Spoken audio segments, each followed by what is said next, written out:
everyone, Adam here, So Wizard Podcast. I have another interview for you today. I got to sit down with Jamison LoCascio and Adam Ambrosio from Film Valor to talk about their latest collaboration, How Dark They Pray. Jamison has been on the show before, great guy to talk to, great filmmaker. He did a movie called No Fear, K-N-O-W, Fear, which is available on VOD right now. Highly recommend you check it out. One of the coolest horror movies I saw. I believe it was last year, whatever year it was, though. One of the coolest ones I saw. And Adam actually worked with him on that project as well, but there was some scheduling conflict, so only Jamison made it for the conversation, the interview. But this time, got them both, which was great because they really are a great team. They really complement each other's work. And I know we talked about it a bit in the first conversation, but just to reiterate a little bit, because it's fascinating, Jamison hated horror movies, and his friend, Adam, was trying to sell him on them, and I forget which one it was, they talk about it themselves, but it clicked. And then Jamison did the homework and went on like a horror movie binge and dissection and how the masters of the craft have done it, going all the way back to Hitchcock, more recently John Carpenter. I know he talks a lot about Sam Raimi. These great names in horror that we all love as horror fans. So How Dark They Pray, to me, felt like a culmination of this homework that Jamison did that Adam put him on. It's a 4-part anthology series with a little bit of a bookend. There are some tie-ins to No Fear, which is pretty cool, so keep an eye out for that. And each different segment is kind of a different theme of horror. It's not all just slasher. It's not that basic.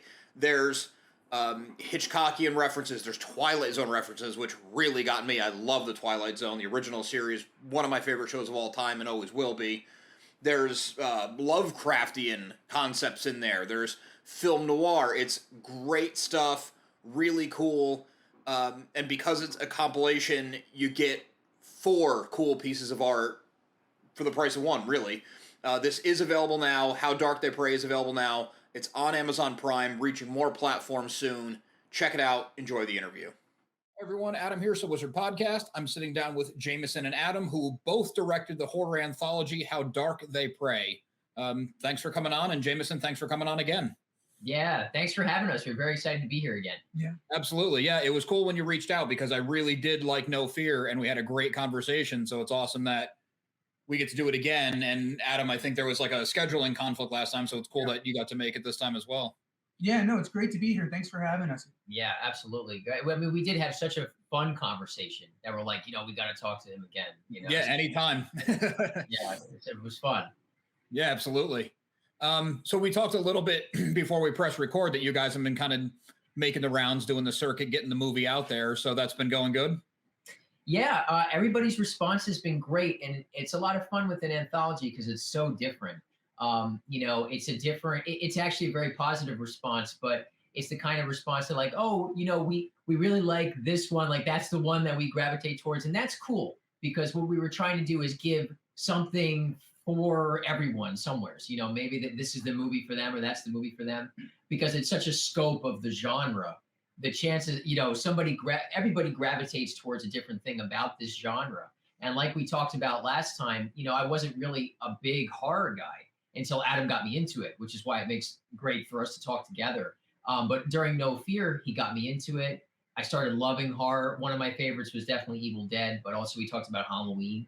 So, I mean, he could talk about that, doing that because he taught me so much about it. But then this film was like another step for us, like let's talk about the genre in general, right? Yeah, I mean, all the stories I would say, are pretty deep in terms of the substance that they go through. I mean, How Dark They Pray has, the theme of, people preying on people and also how far they will go in their convictions and beliefs to get what they want. And, how low or how dark they will go to achieve those things. And yeah, we took, literally with How Dark They Pray, we took all of our influences, everything from Carpenter to Lovecraft to Hitchcock. I mean, you name it. Twilight Zone. Really, what it was when I was showing Jamison, these horror movies, way back in the day, the first ones he gravitated towards really inspired him. And when we did How Dark They Pray, it was probably the most straightforward connectivity of inspiration, because it was everything we loved about horror movies. It's all Yeah. the things that we want to pay homage to, really. Yeah. And it was cool to see, because I saw the journey of Jameson, of him becoming this horror fan, and to see all that just come out was cool. It's like watching myself as a young kid watch all these movies again and have the thoughts and the reactions that I did. Really, it's a horror bug. You just can, once you catch it, you go into this enjoyable madness of it, of the horror genre. So it was really cool to see that. It is the best research on a project you could ever do. It was so much fun to like sit down and just watch every horror film and read Lovecraft and like do everything. And from really No Fear on, that journey has just continued. And he did a great job showing me the genre. I mean, I don't even know how you do that to someone, but there's that moment where it clicked with Halloween, and the rest was, I guess, was history. Yeah, and I mean, I think the audience could, they might not like all of them, and if they do, that's great. I love that. And if they just like one, that's fine, and they didn't like the other one, that's great, because that's what it's about. It's almost it's almost forcing the audience to find or to search their own beliefs and their own darkness. How far would they go to achieve their convictions or their beliefs? And it's almost like a philosophical kind of plant. I think when people finish this movie, they'll think, what about their own darkness and their own convictions? Yeah. And I think that's, and I think, one might hit harder than the other. And so if you like one, then I'm happy. If you don't like it, fine. It's good. That's always the fun thing about an anthology, is that if you're watching it and it's like, this one's really not connecting, it's like, all right, wait 10 minutes. It might be your favorite thing that you've seen. So yeah, that is really cool. But Adam, I also like that you were talking about being able to introduce somebody to, in this case, the entire horror genre, which is huge. But it's always fun as like a movie fan of any genre when you find a friend. It's like, oh, you haven't seen like Jaws or something that's like so monumental in pop culture, but also to you personally. It's the closest you get to watching it for the first time again. Really, it really is. And back in the day before we started No Fear, we went to the movies in the movie theater, and we saw a horror movie, and Jamison and I had like a very violent reaction to it. I mean, if there was any type of like, I don't know, if you could just see something and watch it and just get really upset to the point where you wanted to break something, that would have been the movie. I'm not going to say it because but whatever. And so we came out of the theater, and Jamison said, Adam, if this is what horror movies are about, I really don't think I want to do this at all. Ever. And I'm thinking to myself, man, I'm like, I have to work with this guy, and we are doing all these movies, and we can't even do a horror movie at least once.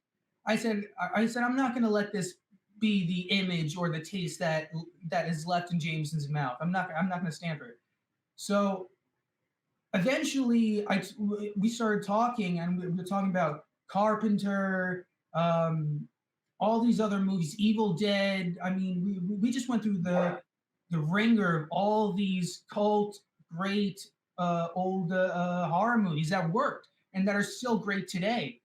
And when you saw them, Halloween, Evil Dead, Hellraiser, Psycho. I mean, you've seen Psycho before, but all these other ones that I grew up on, he just got it, and it just evolved so naturally. Yeah. That it was the way it was supposed to be, the way that I would say that most people our age grew up. You had a stack of VHSs, and one day you're like, I've seen this movie, but then there's this horror movie that I haven't seen in a while. I could get scared from that again, and you just plop it in, and that's what it was for me. And so it was almost like seeing the same thing happen.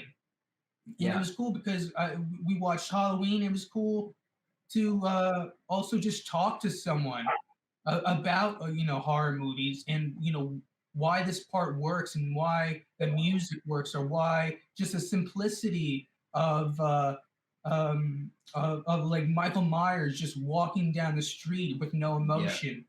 And it was cool to just have a conversation about that, because we do see a lot of that on like YouTubes and other podcasts. But it's good to have one, in person. And we got to do that for hours and days and really just grind into all these movies, talking about what made them work for us. Yeah, and also it was interesting because I was coming into it as a filmmaker already. So it was kind of another strange perspective where I was looking at it more analytically than maybe if you just see it and it scares the pants off of you. It's like I saw it the first time from a technical perspective. Mm-hmm. And I think that's why I really like John Carpenter, because there was, in my mind, there was kind of a bit of a hole that I didn't realize was there in terms of like what John Carpenter fills. It's like he's the person that took those elements of Hitchcock and then carried them forward, but also from old, monster movies and all those things. And it wasn't even just the horror element of it, but just his simplicity in directing. That there was like a hole in my mind that was missing from film and where those influences came from. And I think that was John Carpenter. So when I saw him, I said, wow, okay. And it actually then made so many other movies I had seen make sense. Then you suddenly understand Rodriguez more. You understand Tarantino more in some cases, and so many other filmmakers. So Carpenter was huge. As a director, watching a director like John Carpenter, you have to appreciate his simplicity, his incredible talent and skill, and just his ability to create atmosphere and feeling. That's really the key. Yeah, it's funny because horror is one of those genres where when it's done right, it is so right. But if it's done just slightly off, it just feels like a cheap, hollow imitation. So you're talking about like John Carpenter and his simplicity, and you can watch a John Carpenter movie and it works for you. And I'm not saying, I'm just saying you as a general. And somebody goes out and tries to make their own John Carpenter-esque movie, and it might just feel hollow. Like they almost latch too much onto the simplicity and not enough onto like less is more. Let your imagination do some of the work in that aspect of it.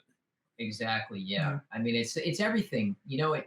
It's simple so much in its presentation, but behind the scenes, you can see how much he really is thinking about it. If you really break down, why is it lit this way? What is this location here for? Why is this person acting a certain way? The color palette, the design of the practical effect, even the text he chose, but also his music, the text he chose is also a big thing. His music, I mean, his choices, it's a difference of a lot of people talk about in terms of directing style. I don't really believe in that. I think there is style, but I think that actually kind of becomes, that skews people's perspective into thinking that you have to have style, throw it in their face and make it always the same. Then you'll be a director with style. But I think it's the difference, and it's really apparent in somebody like Alfred Hitchcock, but he seems so stylistic you don't notice it. But somebody like John Carpenter is a perfect example. His style is there in his choices. But it's not in your face. But if you watch a John Carpenter film and then watch his body of work, you could really look at it from the perspective of auteur theory, which is really the film, go to film school, what is this film director doing throughout their career? John Carpenter is a perfect example of that substance without that in-your-face style. That is his style. It's just his choices, over a period of time and how he intelligently makes them. It's great. It's a great learning experience as a director. Yeah, it's a really nice breakdown of what he does and how he manipulates the audience. And I mean that as a compliment, but how he gets them to feel what he needs them to feel at the time. Yeah, 1,000%. He's incredibly good at it and very simple and very accessible. He doesn't overcomplicate it. Mm. Yeah, and that's one thing I noticed. I don't want to give specifics, especially it being an anthology. I don't want to give away like the ending of an entire segment of your movie. But the less is more thing really seemed prevalent. And there's one where it's a couple characters near a body of water and you just get a glimpse at the end. And it was just enough unexpected that I was like, oh, I did not think we'd actually see anything, but it was that exact thing you're talking about.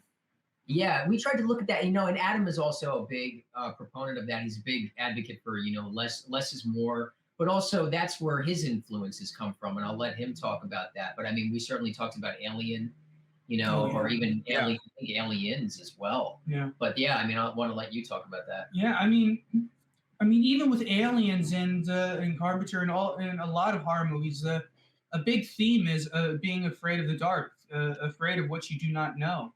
And I think horror fans, could gravitate to them more than the general public with in terms of movies, because we do like we do like kind of being scared or being shocked or whatever, and that could only come from something that's unexpected, and something that you don't really see in front of you, and when it does present itself and it's so close to you, the thought of just, wow, I didn't know it was there, but now it's right here looking at me, and it's surrounding me, it's stalking me, it's doing this and that. I mean, all that and that's that style, or that way of horror movies is always gotten me, is the fear of what's it's what's looking at you, the things you don't know, and we wanted to stay true to that. We didn't want to show in the anthologies like a big monster or anything that that you could you look at it and then you can we didn't want anything we didn't want you to size it up like I could take it in a fight, no matter what it is. Yeah. And so that was a big thing. But we actually, in that example, we were just looking at, I think it was really James Cameron, because it was Aliens, right? I think we looked at a specific shot of Newt in Aliens, where it was like, okay, how is that done? And that was from him, and I thought that was a great idea. And also Blood Beach was his initial, was really his idea. So what's cool about this anthology, it really is a great collaboration between the two of us, because really two of the stories kind of came from my world, and then two of the stories are from him. And so Blood Beach was, he had a very specific way of, let's do this, let's do it as practical as possible. And, that was actually achieved basically using, like miniature effects, was done practically there. And it was superimposed and, rotoed, and digitally from the actor behind him, but with no green screening. I mean, he's there, and then it's, he's cut out and there's things there behind him, which was actually an interesting challenge and not the way you typically do it. But yeah, just trying to really ground it in what's there, what you're not seeing, and then letting the audience fill in the rest was important in so many different ways for all the movies we've done. I love that you use miniatures, because I actually thought you guys found, either you did it yourselves, you learned how to do it, or you found somebody to do, we need an 8-second animation in like Blender or something like that. Yeah, it was a miniature effect that was done practically. It was lit. And as you've seen what it is, I mean, you could imagine it was kind of fun, saying, well, should we do this practically? Because it's like you finally get the piece, and you're just like, well, in my entire life, I've never had anything like this in my house. Yeah. Let alone in my fridge or anything like that. Yeah, it was weird. And so you just we did have fun with it. I mean, we didn't. I mean, he puppeted it. I mean, really well. I mean, he figured it out and moved it, and it was just in a way that it's kind of one of those things. I think it's like almost like the original Star Wars. Like it just like barely clicks in, into place. Like if it was a little left or right, it wouldn't really work. So it had to keep being massaged into like, okay, how's this gonna work? So we worked on that for a while. But yeah, we did that in-house. That was Film Valor. So that was us. So we're proud of that. But yeah, it was tricky. Any of those things are tricky because you don't want it to break. It could so easily break the effect. And we really challenge ourselves. I mean, How Dark They Pray, we did a lot of stuff that were new that we just wanted to cut our teeth on, in training, or to just challenge ourselves to do. And so that was just one of them. Gun effects. I mean, Adam directed, and some of those are Adam directed for the first time Encounter Nightly, which he did an excellent job directing that short film. And that was his first time directing, which was actually a very big challenge. And it leads the movie. And it's my favorite because I think it has everything the audience would want and expect from everything. It's all right in that short alone. So it's my favorite in a lot of ways. And there's so little alien found footage movies. But then also I shot the camera on the entire film. That was new this time. I don't DP. Normally now I do on everything we do pretty much. But then there was lots of other things, special effects. As usual, Adam did the music for everything. And we really did the putting together the costumes and everything ourselves. Props were done ourselves. There really was no team outside of me and Adam and Nicole Rakowski, who did the sound on everything. So shout out to her. She did a great job. That's really cool. The fact that you guys, the two of you, and then a third, of course, but to do that level and that amount, it is reminiscent of these legacy horror directors that we're talking about. Yeah, thank you. Yeah, it was tricky because, it was the kind of thing where we were in COVID still, and it was like we want to do this, but we have to do this limited. So what can we do in a limited capacity that's still in the flavor of like Twilight Zone or in all these movies that we really care about. Yeah, and really, I think it was like Twilight Zone and a couple other anthologies that kind of really sparked the thought of doing one. Yeah. I mean, we wrote Harrowing and Blood Beach was kind of the first one. Yeah, and they were full features, but in script form. And we wanted to do those eventually, but we figured, hey, it's gonna be a few years, maybe a decade before we actually get to them. Yeah. With that level of budget. To make like all four of these films would probably take 5 to 10 plus years, if not longer, if they even would happen, as full lengths, So that was tricky. So we were able to put them all together and check, like, in my mind, 4 or 5 separate boxes of things that we really wanted to do. Yeah. And it all happened in one. So that was kind of like a cheat code. That to me was like a video game cheat code that you could put in for filmmaking. It's like, oh, we got to do World War II, aliens, a little bit of homage slasher and this. Okay. Yeah. So that was really cool. And we were passionate about all of them. Very much so. Yeah. Did you find that the anthology format itself was kind of one of those cheat codes where you didn't necessarily need 16 actors, you needed a few, and you didn't need to do like a 3-month shoot to get a 2-hour movie. You just needed to do however long to do the segment.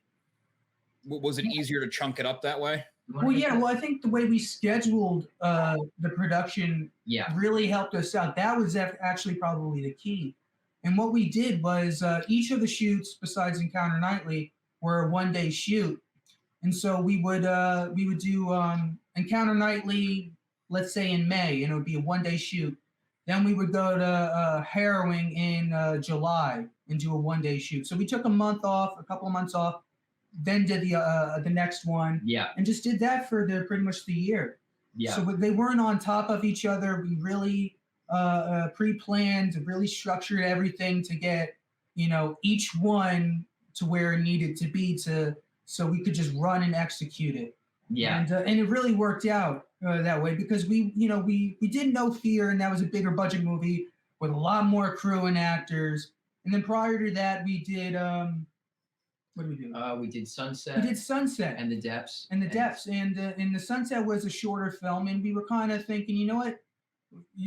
Let's we're in COVID right now. Nothing is really happening, sadly, in the industry, and investing in a big that's a No Fear budget movie now today would kind of be riding the line. Let's not put ourselves in that situation. Let's have fun and take our inspirations to a different level. Yeah. And really, mainly the idea was to have fun and to create something that wouldn't break our backs, that would just, if we had it on paper, it would work that just like it would on paper. And that's hard to do because it usually doesn't happen, Yeah. So, but we managed it as much as we can. Yeah, it was nice because we didn't approach it like, okay, we're making all 4 of these. What are we going to do in this one and this one and this one? I think we immediately, at least I knew immediately from a directing perspective, like that is not going to work. Like we're gonna look at one of these and try to make this one the best possible thing it could possibly be. What is the best Lovecraft story we can tell that we could possibly imagine and execute right now? Then we move to, what is the best World War II, hopefully very accurate to the period story that's a little bit like Twilight Zone, and then completely live in that world. Luckily, Adam was convinced to do the found footage movie Encounter Nightly, so that was good. And that also allowed me to focus on Nellie. But I didn't really think about Nellie until it was the time to do Nellie. And then I was just completely in the world of Nellie. But that was nice because Encounter Nightly was a found footage. It was something that I didn't really want to, not that I didn't want to do it, but I didn't feel like I had the total passion and grasp on a found footage the way that I think somebody who loved them would have. And I'm a big proponent in like, if you don't just love it and absolutely need to do it, then don't do it. So to me, I said to Adam, like, hey, I know you love Paranormal Activity, and we both loved watching Project Blue Book. And I was like, I think you should do this one and, see what you can do with it. And I think you'll come in with a different mentality and a different approach. And he did. It was the right move. Because number one, it feels different, but also he brought in some great little, what I think of as vignettes of them, going around the town, interviewing people and stuff like that. All these nice little moments that in my mind make a good found footage movie, but it's easier to realize that as an audience member, just sitting there watching it, and not having to make it. Right. So it was great. I was able to, then just focus on my other ones. And I think he did a great job on that. From a technical perspective, it was not an easy movie to direct, especially that climax. And it was his first time up to bat. So it was kind of like he got to hit a home run. And also it's going to start the film, but no pressure. So, yeah. So, but I think he did a great job. Yeah, I liked that it had a good balance in horror and humor. And also in a lot of the found footage movies, you kind of find yourself looking for the seams of like, that wouldn't be found footage. Like End of Watch comes to mind, which was a great movie. But there's a lot of shots that it's like, who put the camera here for this? Like, there's no way they would have done this. Yeah. But you guys found the rhythm and there was no like, well, who's holding the camera? There was none of that. So Cool. Yeah, Great. that was tricky. And he was really adamant about that too, which is what made him a very good director for it. Because in my mind, I might have done that as well. Because you, like, as a narrative director, not of that kind of style, you're always thinking about, well, okay, what's the most dramatic approach? Which is really the wrong thing in found footage. It's like you really want to be thinking the opposite. Mm-hmm. And so, he was thinking of what's the most realistic thing, and then letting the actors play it out, and that was perfect. That's what it needed. So yeah, I think you're right. He did a great job doing that. So these were, as you're talking about it, these were all made to be an anthology, to all go together, and you had the order predetermined. Yeah, essentially, yes. It wasn't as clean as that. Basically, what it was he came up with Blood Beach. We started working on that as a script. Then we realized we had the war story. And then we started talking about an anthology of putting them together. And I think thematically, the idea of faith just started to become a through line. And by that point, we sort of maybe unconsciously realized it. Encounter Nightly then sort of had that as well, because there was an interesting conversation that I think it was Adam and I had, or someone just about, and I think really he said it about, faith versus, what is UFOs, so that was kind of like, do you believe in God? Or if you believe in God, how can you bring in aliens into that? And what does that mean? And so that was an interesting in itself for a movie. So that's kind of the through line there.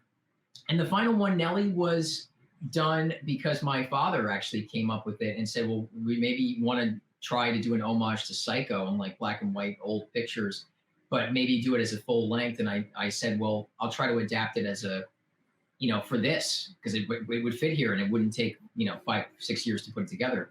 And so that's kind of how it all came. And then after we had, looked at it and everything, we finally then did the opening, which was then put in the beginning. But I think the order was it was determined when we saw them. I feel like Encounter Nightly was like, we were kind of still making up our mind, but we kind of felt that Nellie could go last. I remember we were talking about Nellie should be last. Yeah. And I think we spent more time talking about the opening.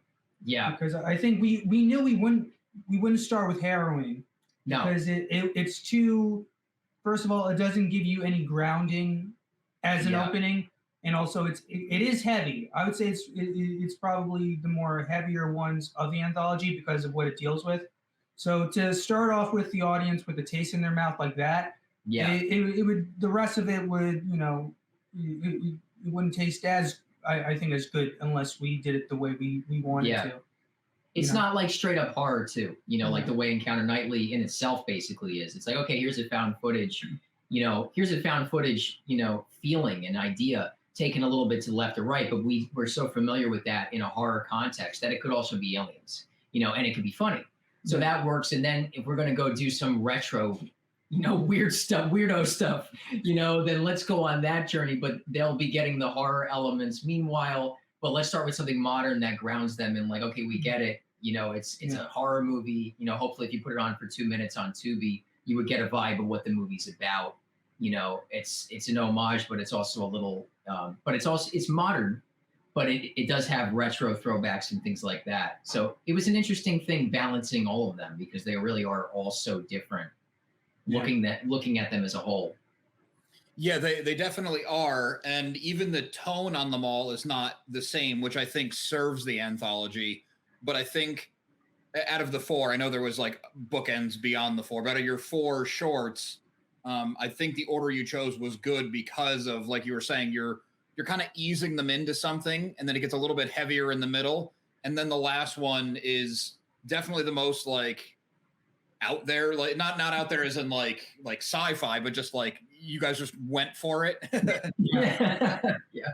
And it's fun, but I think if you opened on that, I don't know, I'm not saying it would have been wrong, but I think it would have almost given the wrong impression of your entire project. Yeah.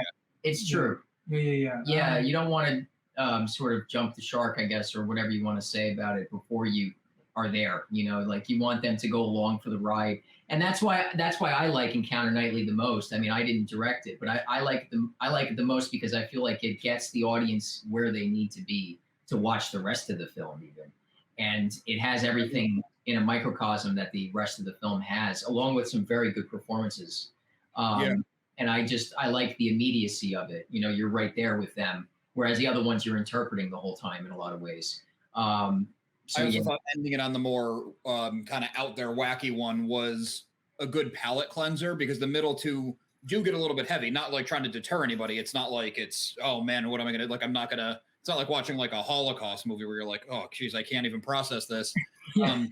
But it does kind of give you like a nice reset where it's like, okay, you can have a bit of fun and it's still horror.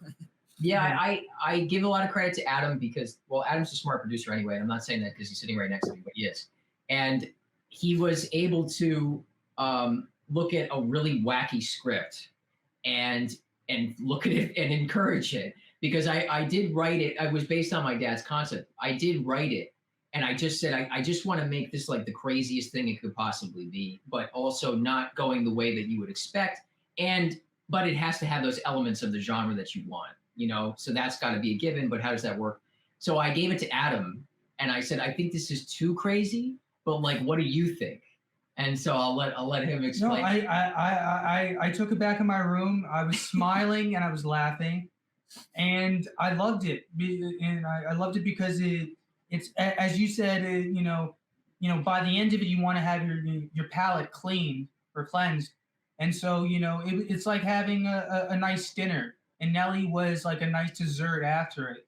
It's that blood orange ice cream sorbet, whatever you want to call it, that you have at the end, and you go home and you know you said, you know, I had a nice dinner, and but I love Nelly because we started.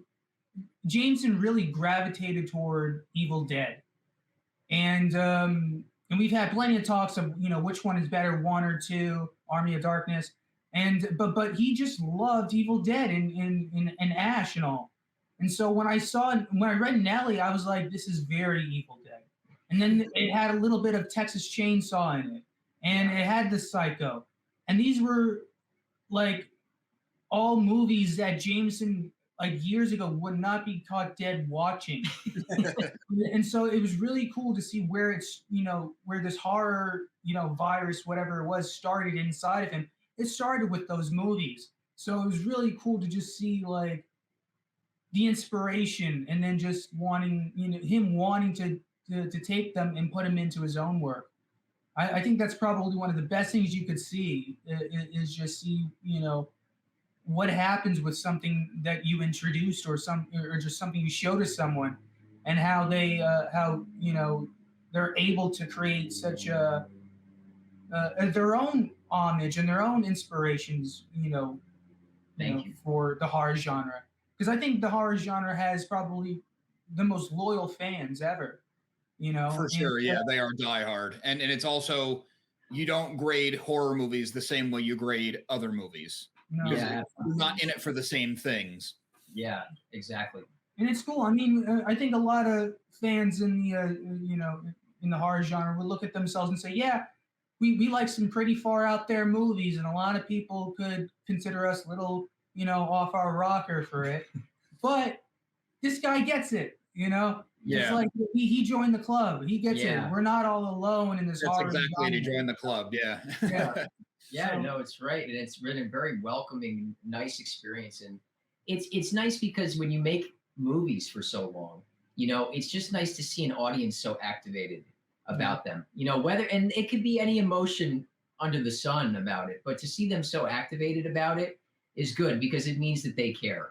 They do care about what you're doing, and they do care that you're adding a piece of what you're doing into their space as well, and then they sort of make it their space too. And it's really nice. I mean, I don't know what else to say. It's not like that in any other realm making films. I mean, especially on the level of producing them independently. It's a whole different world, and it's one that we've enjoyed being in. Mm. That's good. Yeah, because you're doing great work. I mean, I've seen 2 of your movies now, and I really liked both of them. Huge recommendations on my end. So keep doing what you're doing.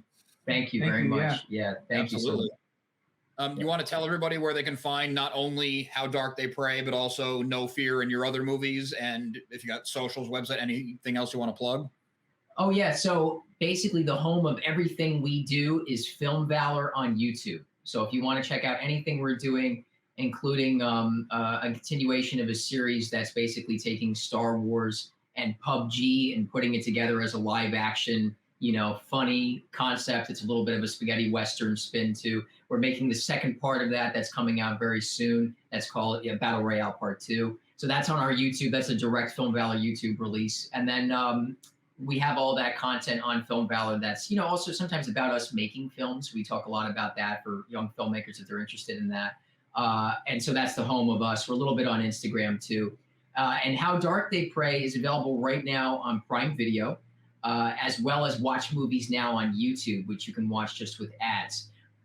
So that's all there. It's also coming out on some other platforms in the next 6 months. But if you stay tuned to Film Valor on YouTube, we're going to be talking about or basically having promos about which platforms it's going to be on, hopefully Tubi, and a lot of those other great horror platforms that people go to just to watch something with that much access. That's awesome. Yeah, really great distribution. Good platforms to be on.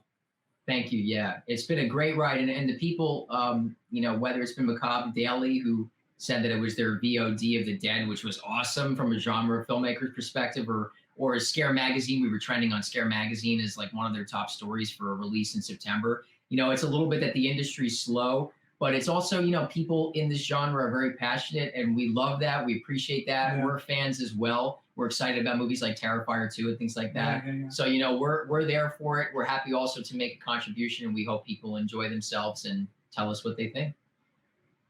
That's awesome. Well, guys, thanks again for coming on, and we'll just have to keep doing this as you keep making stuff. Absolutely. Yeah, we got you on the list. We're going to keep you informed of anything. Yeah, for sure. Appreciate it. Thank you. Take care. I'd like to thank Jamison and Adam one more time for taking time out of their clearly busy schedules to come on and talk to me about their latest movie, How Dark They Pray, which is available now on Amazon Prime. Also check out No Fear, K-N-O-W, Fear, which is, I also believe it's on Amazon Prime, but look for it on the streamers. You will find it, and it's worth the search. They do have some other movies out as well, but those are the 2 that I've seen that we talked to them about. Their company is Film Valor. Check them out. Follow on social media, whatever you got to do, because these 2 are a couple creatives to keep an eye on. Thanks for watching. Please make sure you like and subscribe. We got a lot more new movie coverage, comic coverage, interviews, con coverage, all the great stuff you love coming your way. You're not going to want to miss out. Speaking of not wanting to miss out, make sure you listen to So Is Your Podcast every single week, wherever you get your podcasts. So Is Your Podcast can also be found on Patreon, where for as little as $1 a month, you get multiple monthly bonus shows, both audio and video. SoIsYourPodcast.com is your resource for reviews, recommendations, videos, merchandise, and more. We love hearing feedback, so drop a note in the comments, leave us something on social media. All the accounts can be found after the show and in the show notes. And on a more personal note, I have an ongoing indie comic. It's called Social Studies. Me and a friend of mine take the high school experience, write it like a sitcom, do it in the style of the 90s cartoons that we grew up on, inspired us. 9 issues currently available, more coming any day now. I know they say it all the time. I'm fighting with the printers. I'm looking for new printers. More is coming, but you can check out what's already available on socialstudiescomic.com or on Comixology. Thanks.